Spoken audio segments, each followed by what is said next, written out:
So good afternoon. I'm Chandler Schroeder, This is Mark Mullinex. and we're back with the Technicolor Dreamcoat of Religion, How Religion Gets Made. We came back again. We did one episode. We thought, okay, maybe this makes sense and it's fun. So we decided to come back, and apparently so did you.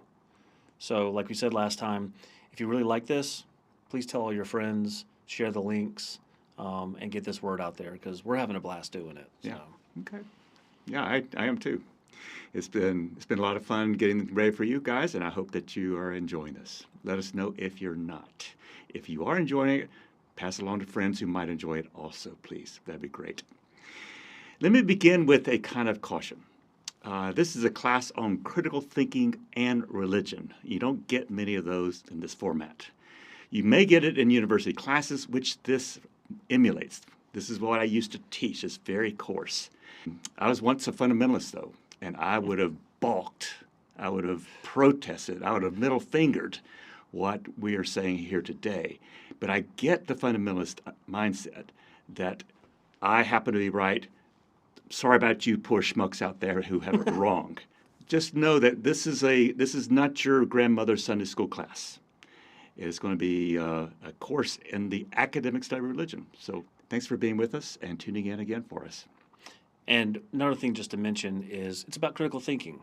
Like Mark just said, he would have given it the finger because he doesn't want to become someone's bitch. So like my tagline has now become, don't become someone's bitch. Do your critical thinking. Right. Yeah, that's your homework. That's your ever-present homework. Don't let anybody get into your head unless you allow them there. All right, reminder, this is an academic course in the study of religion in general, and this is not a course on Christianity or Buddhism. In other words, Christianity or Buddhism does not equal religion. We shall study what makes religions tick from the inside out. So thanks for being with us. Today we're going to focus upon our collective imaginations that produce for us these stories about what's a rainbow, what's a volcano, what does the weather mean? And we imagine stories about what that volcano, that rainbow, that weather might mean. And then we put them into these narrative structures for how things came to be, how things are, and how I am to align my life with those things.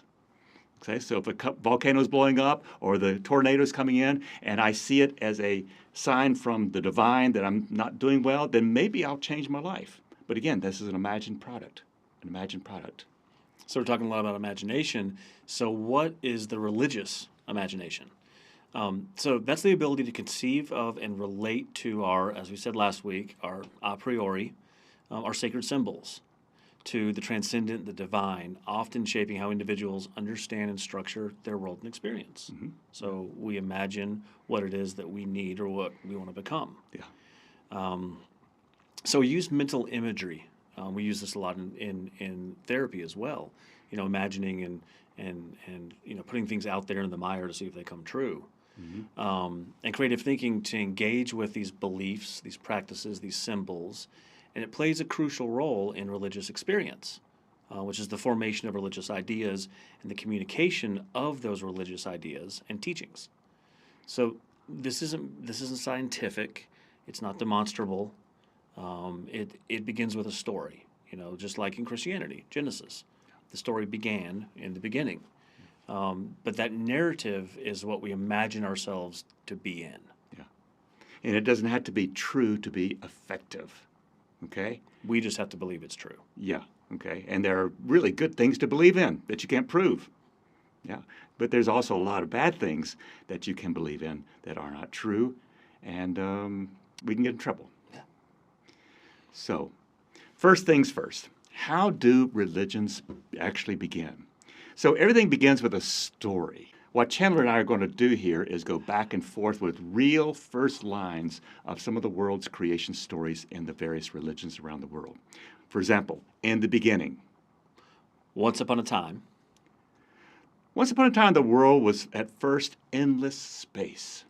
In the beginning of time. The earth began as nothing but water and darkness. When heaven and earth began, 3 deities came into being. Wow. I'd like to see the end of that one. Yeah, right? In the beginning, there was nothing. In the beginning, there was absolutely nothing, and what existed was covered by death and hunger. Wow. Pretty dark. Long ago, well before there were any people, all life existed in the sky. In the beginning, neither heaven nor earth had names. In the beginning, there was chaos, the abyss. In the beginning, there were neither sun nor stars nor anything else that we know today. Long ago, before this earth ever existed, humans lived in the sky. Before there was any life on earth. So each one of these first lines is a product of the imagination, someone's a priori. It may not be current today, but people, real people, actually believe these were true. And some still do. Yeah. So, imagination. It will often carry us to worlds that never were, as Carl Sagan says, but without it, we go nowhere. Okay? So let's start with the imagination and the religious imagination. Religion is like love, like money. It's 100% imagination and depends upon all of us silently agreeing, wink, wink. That's true. That's true. These imagination products include God, truth, prayer, afterlife, the holy. Many ethical demands are part of this religious imagination as well. How to live a holy life, just to start a list. And these are all imaginal because they cannot be scientifically or mathematically proven. And yet, as I've already said today, these things become important to us and we can wrap our whole lives around them and get a lot of meaning out of them. And two of the things that I've studied most of my life, economics and psychology, are provable facts. I mean, yeah, there's a lot of theories, but you can look at it didactically and you can say, I see why that happened. Yeah. Like in economics, you make this happen, that happens, and this is the outcome. Yeah. You can follow that. Yeah.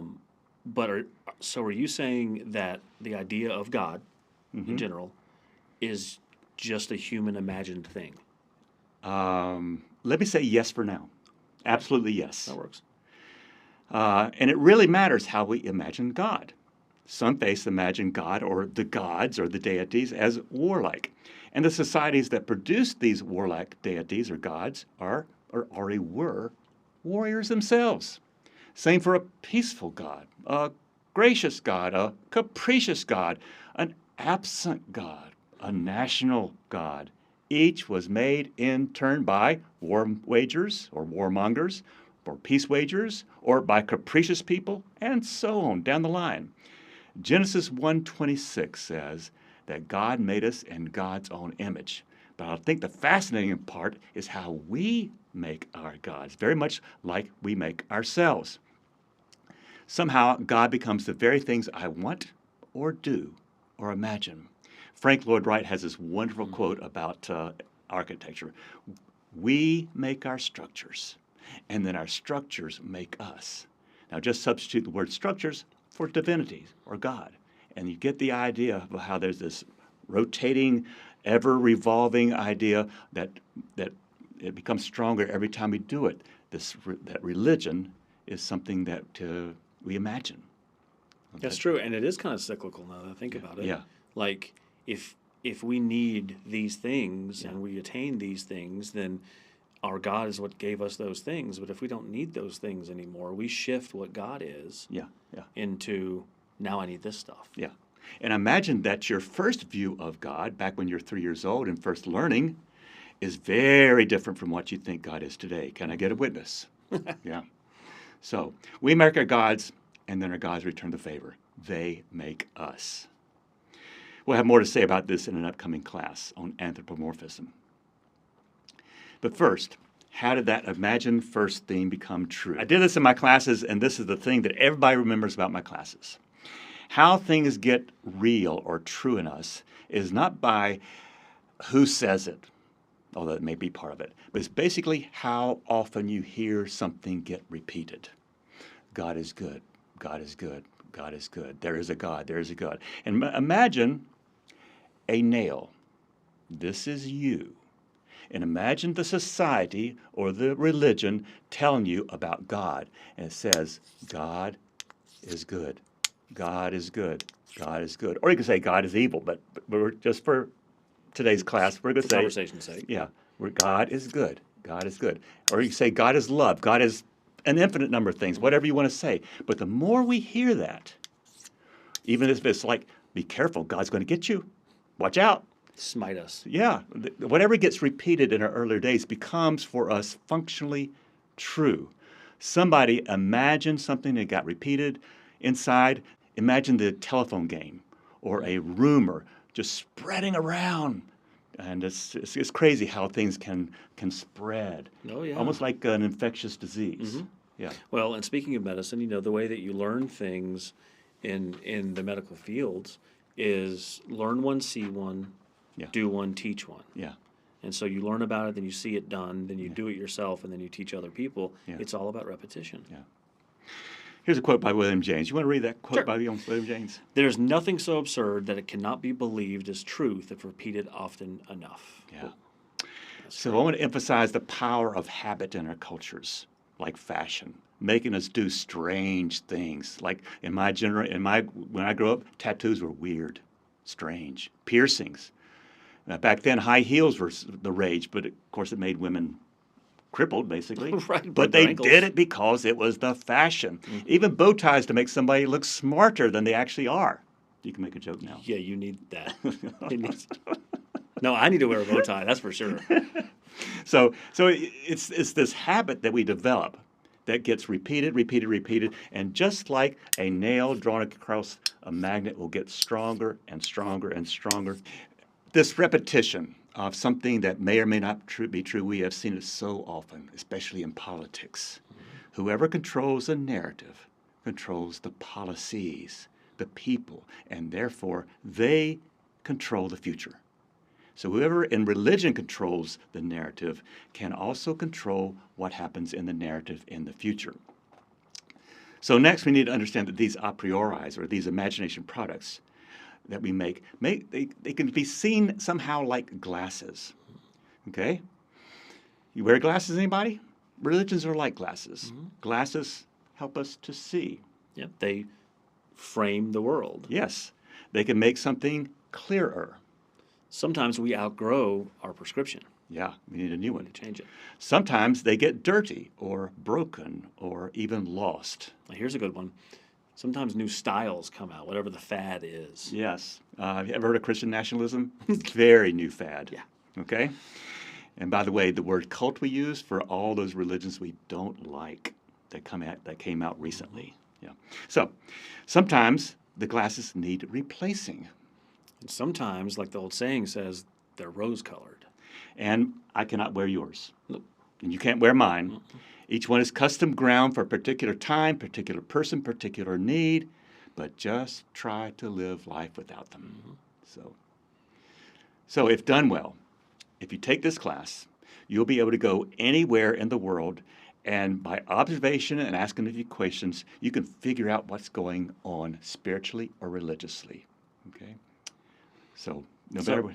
And Mark and I have both traveled the world and been to very heavily Buddhist and Hindu and Sikh areas and things like that. So just a word to the strong believer that's watching this with us.